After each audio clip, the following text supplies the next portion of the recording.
Welcome to episode 9 of the Lay of the Land podcast from the Scottish Land Commission. I am your host, Calum Maclean.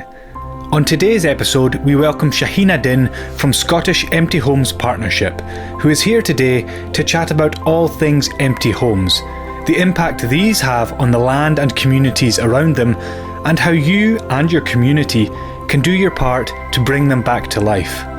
Scottish Empty Homes Partnership specialises in bringing neglected properties back into use no matter the circumstances. Whether you're an owner, neighbour, practitioner or investor, everyone can do their bit to help reduce the number of empty homes we have in Scotland, which is a staggering 43,000.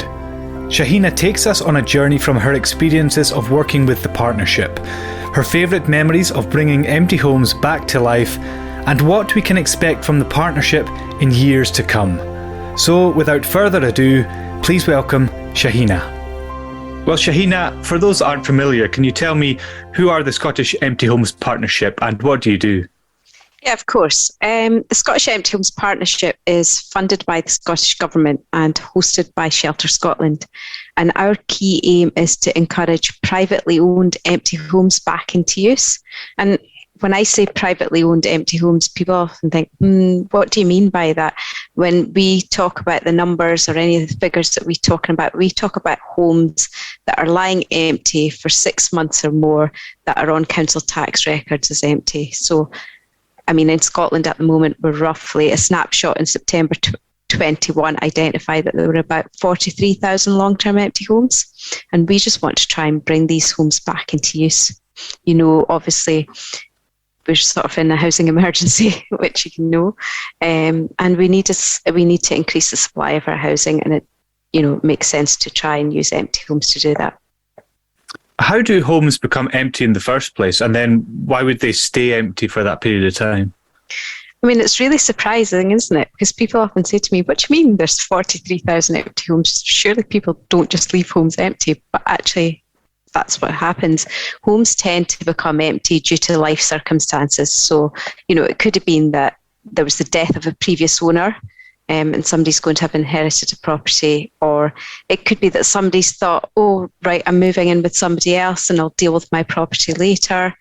In some cases, there's the properties being bought with the intention of renovation. You see it on grand designs and they have the best laid plans and then everybody runs out of money, And these things happen in real life, and often these are the reasons why homes become empty. And we're talking about empty homes. Are we talking about actual houses, flats? Is it rural cities everywhere? Do you know what? They're everywhere. It's surprising, they come in all shapes, all sizes, all types of properties.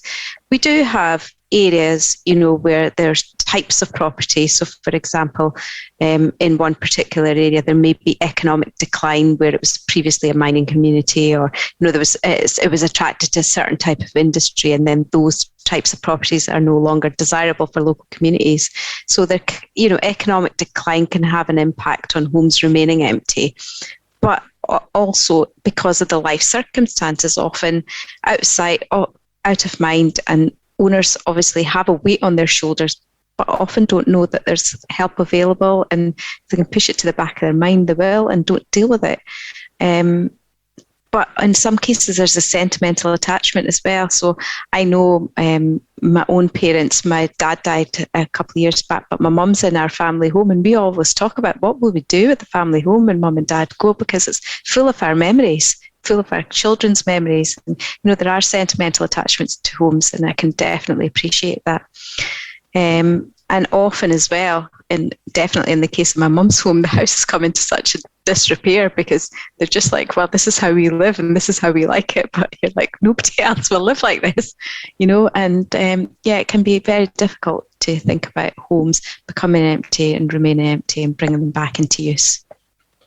What impact do you think that empty homes have on the places around them?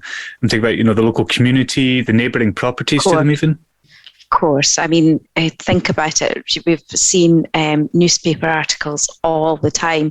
There's a shortage of homes, there's rising prices, and housing is often the difference between people staying in the area that they grew up in, living and working in it. And, bringing a home back into use can help to sustain the community, but not bringing it back into use adds to the skills drain that many smaller communities are facing. So even just, that's on a sort of micro level, but empty homes can have a huge negative impact on the local property market. So if there's a few empty homes in an area, like I said to you, where there's declining economic decline, then it can sort of create buyers to suspicion and reduce interest in an area. But when we bring these back into use, we can turn this into a positive, thing where we can increase pride and confidence in the community. But even more than that, on a granular level, for each empty home brought back into use, a community, a family will benefit and be able to put down roots. And just thinking that's another family contributing to the local economy, local community, whether that's going to the shop, the cafe, the pubs or the leisure facilities. In fact, Scottish Government figures show that every pound spent on renovating property in Scotland generates £1.60 for the economy. So it's good. It's win-win. We do need to think about what we can do about bringing empty homes back into use.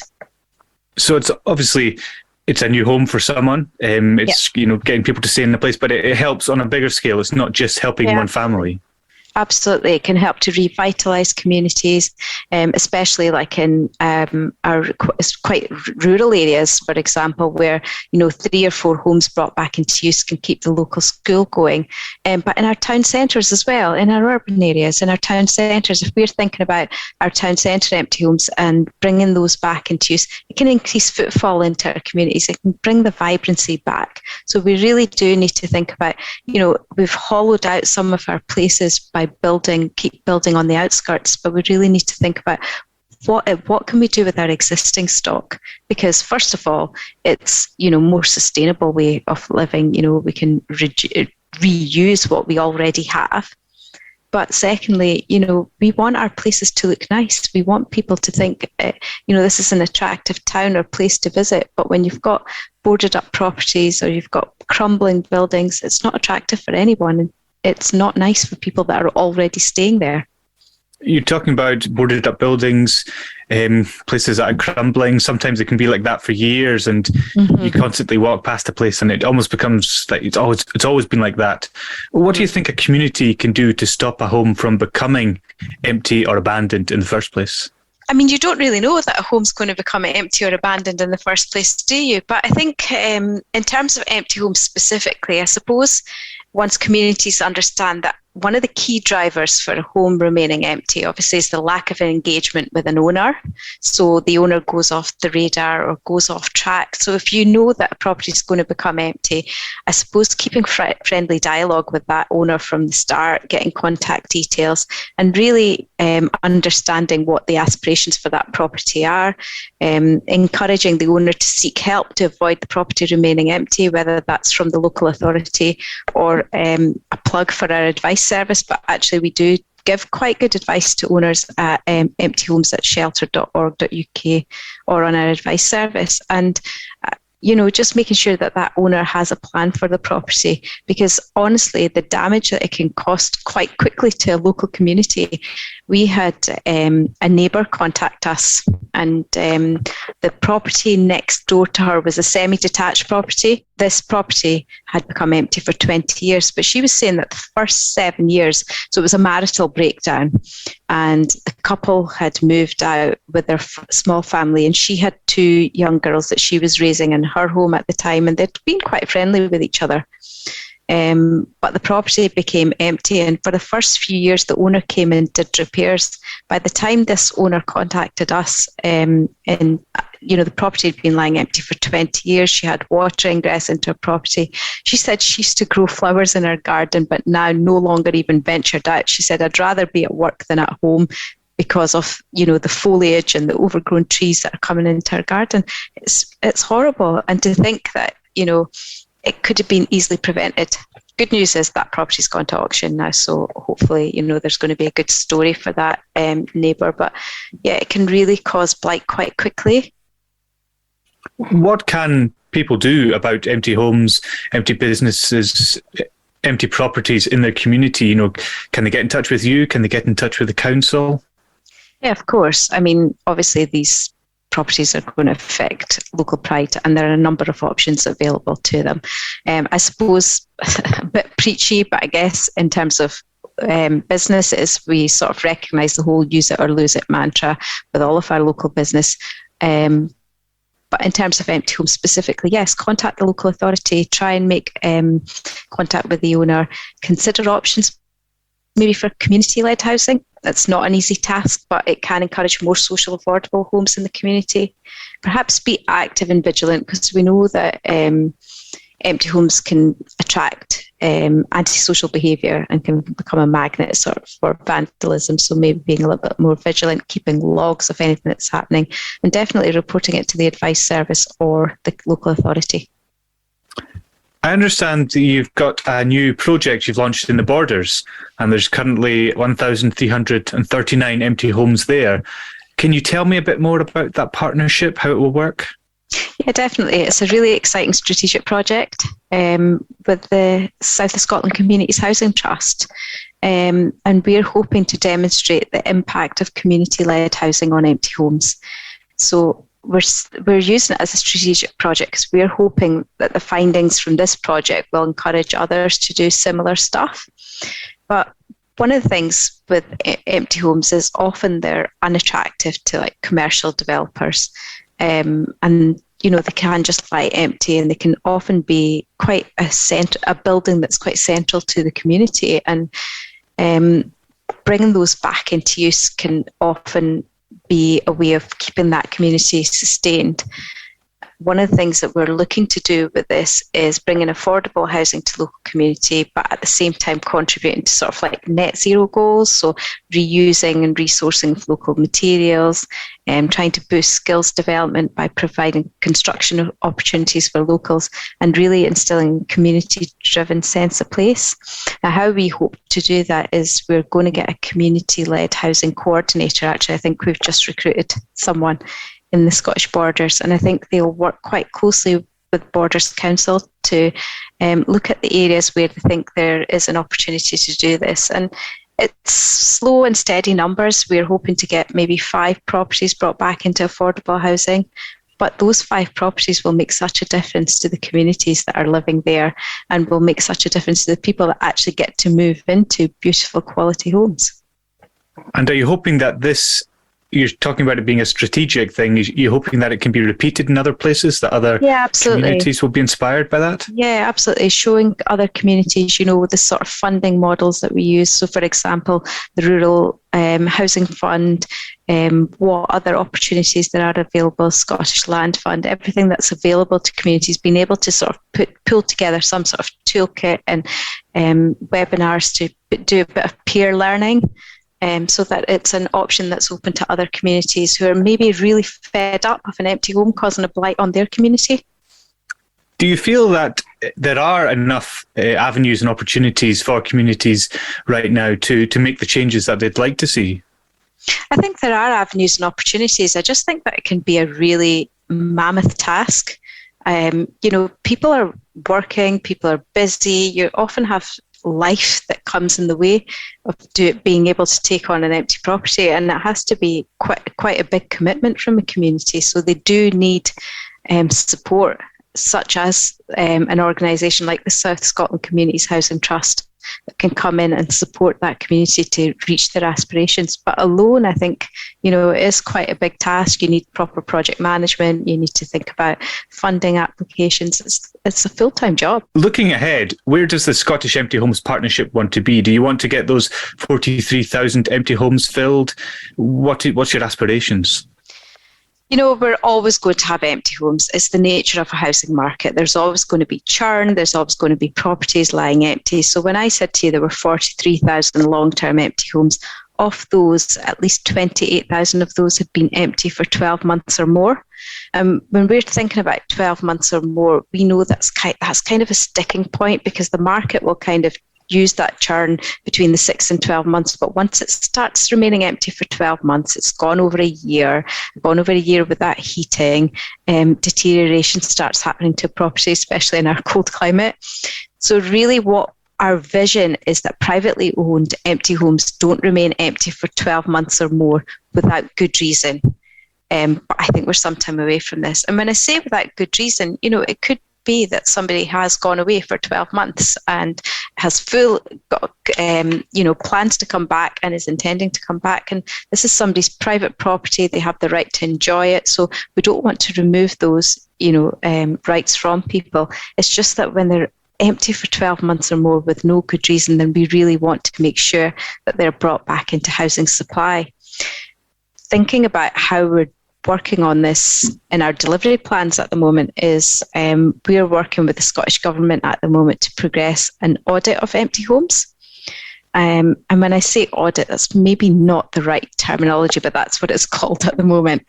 But in simple terms, it's hopefully going to drill down those 43,000 long-term empty numbers. So we have the local authority figures as well, but really look into neighbourhood areas to identify where there's the highest demand for housing and where empty homes can really help to meet those housing supply challenges. It'll help identify if there's a mismatch in housing. So, for example, in Orkney, for example, there could be really large, high-value empty homes, whereas there's a demand for smaller, more affordable homes. And how do those two things meet? But also identify, in these particular areas, we have high levels of empty homes, but actually there's not the digital infrastructure for people to work from home. So try to identify all those things so that we can really have a sort of a better discussion for where empty homes are and what we want for the future. But I think empty homes work can help to tackle wider goals. Depopulation, sustainability, carbon emissions, all those things that we really need to think about. And I think the audit is a first step to doing that. What are the key differences between rural situations and city situations then? How do they differ?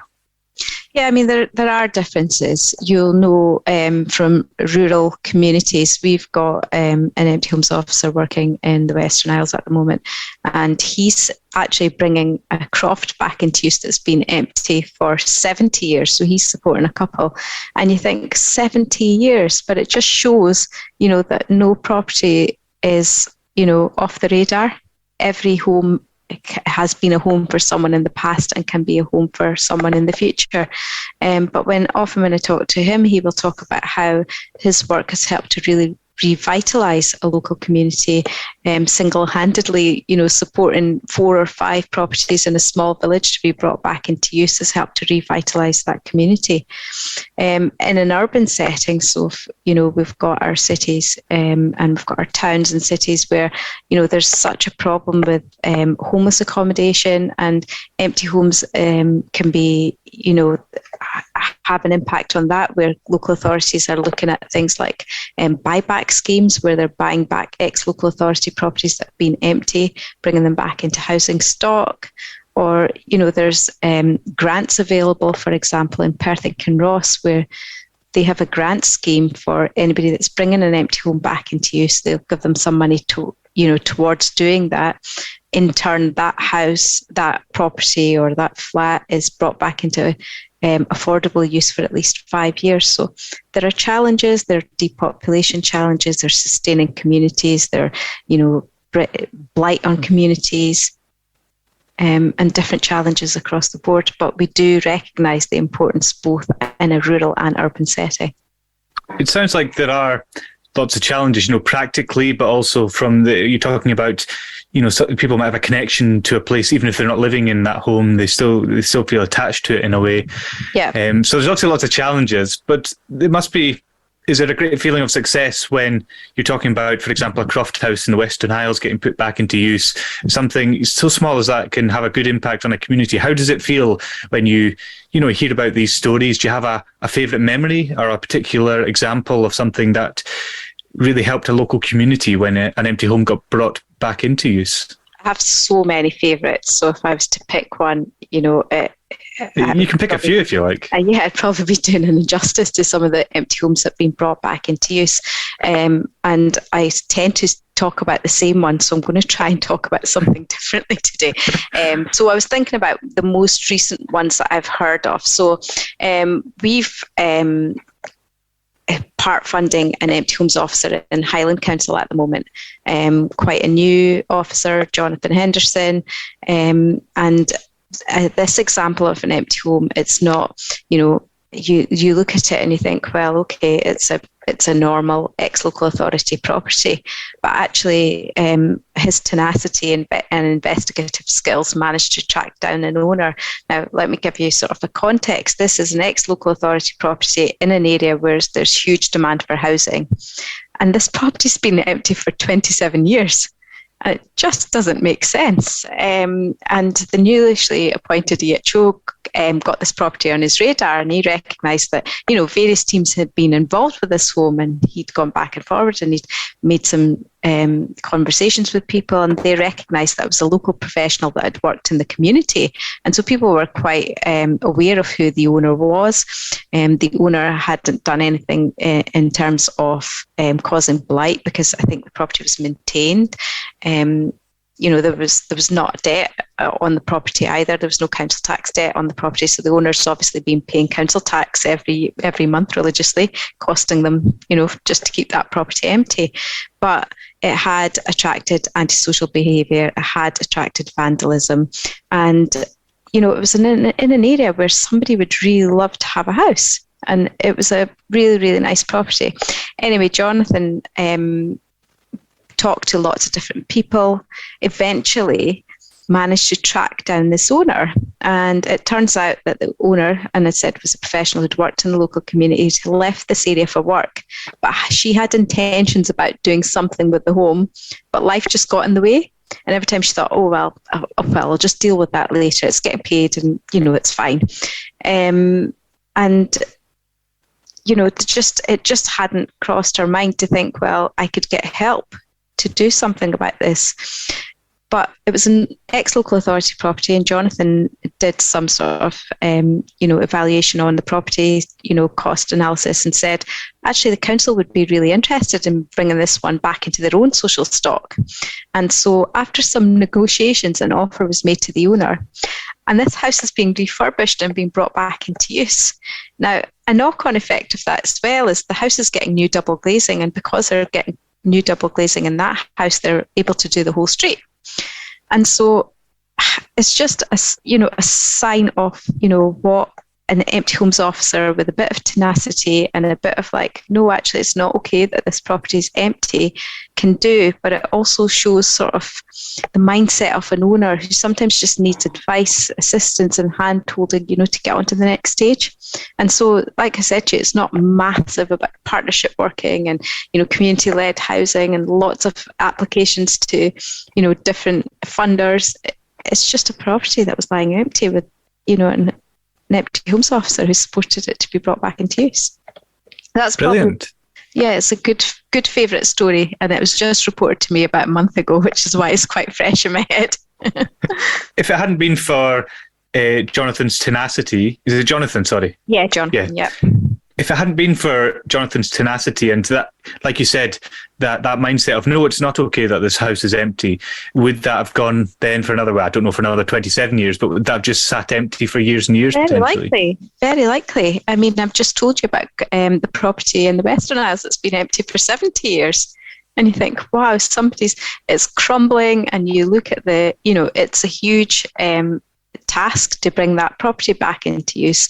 But the couple that are bringing this property back into use have had a lot of advice and support from the empty homes officer there, who's been, giving them advice on renovation, giving them advice on discounts that are available to them, VAT, etc. And, just really supporting them with, conversations with planning or other points in the local authority. And the empty homes officer makes a huge difference in this case. When a property, like I said earlier, maybe sits empty for a long time, and if you live in an area for a long time, you pass it by regularly, you kind of forget that it becomes normalised that it is empty, maybe in your mind.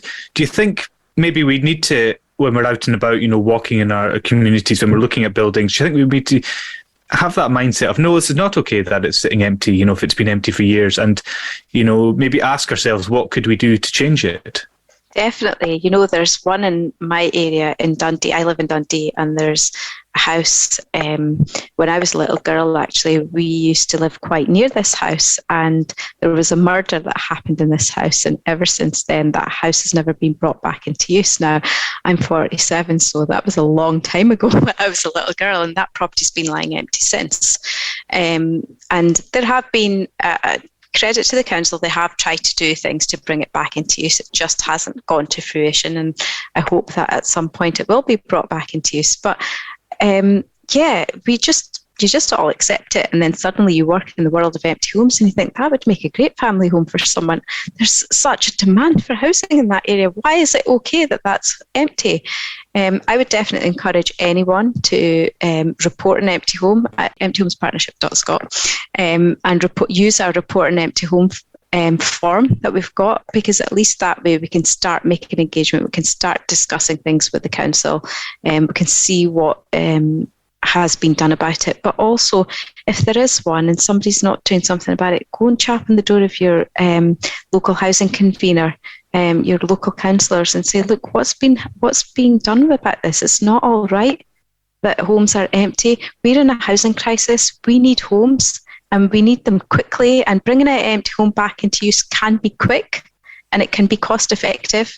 And it's not okay that it's causing a blight on a local community, whether that blight is vandalism, whether that blight is antisocial behaviour, or whether that blight is just lack of someone living in that community and contributing to that local community. Shaheena, you said you've got loads of examples. It'd be great to hear something else that's a favourite of yours. You know, it's obviously empty buildings can become such a negative thing, so it's great to hear positive stories of how they can be then reused.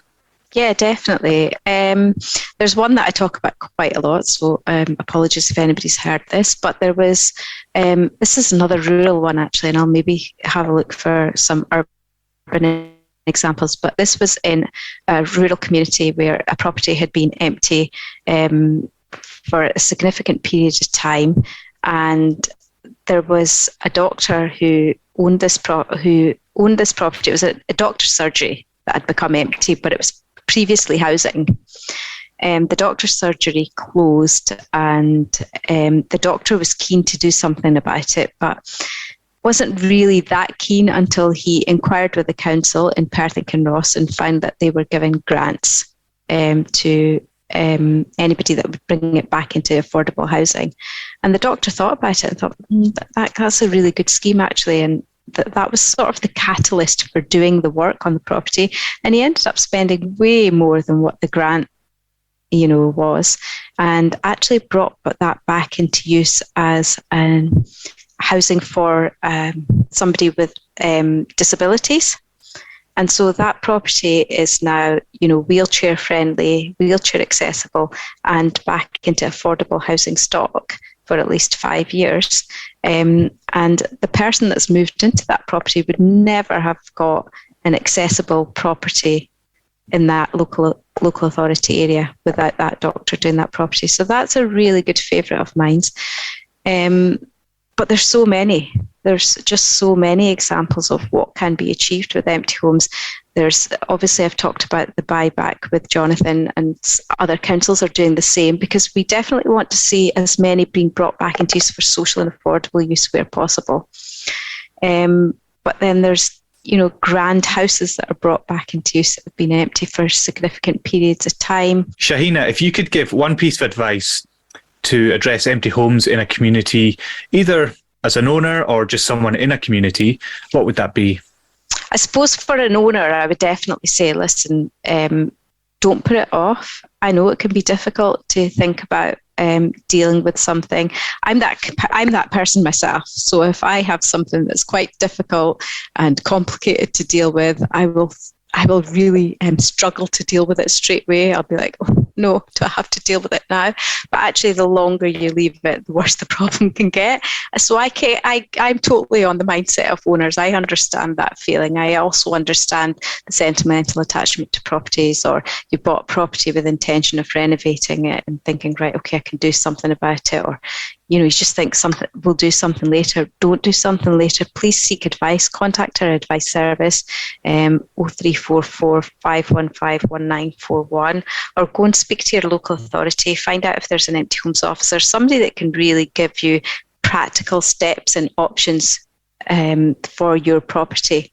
And if it is a community that's struggling with an empty home in their local community, look at that property and think, what is the impact? What impact is that having on us as a community? Is it a blight on us? Is it the gardens? What practical steps can be taken? And be vigilant and try and contact the owner and keep up discussions. Well, thank you very much, Shaheena. I think I feel like I've learned a huge amount too. And every time I chat to someone, I always try and take something away that, when I'm out and about walking, what can I think about? So next time I'm out, I'm going to be having a look at the empty and derelict buildings around me. So thank you very much. And how can people find out more about the Scottish Empty Homes Partnership? You can find out more by looking for us on emptyhomespartnership.scot, but you can also follow us on social media. So we have @emptyhomescot on Facebook and on Twitter. Thank you very much. Thank you. So that's it for episode 9 of the Lay of the Land podcast. Thank you so much to Shaheena for sharing her work and its impact with us. The work the Scottish Empty Homes Partnership does is so inspirational, so thank you for speaking to us today. Her advice of, if you see an empty home, contact your local authority and consider all options, that's something I'll take on board moving forward. You can follow the progress of empty homes through their website and socials. Just search for Scottish Empty Homes Partnership online. If you would like more information about how you might get involved in the way land is owned and used in your area, visit myland.scot for stories, news and case studies for what's happening with the land around you. Join us for the next episode soon.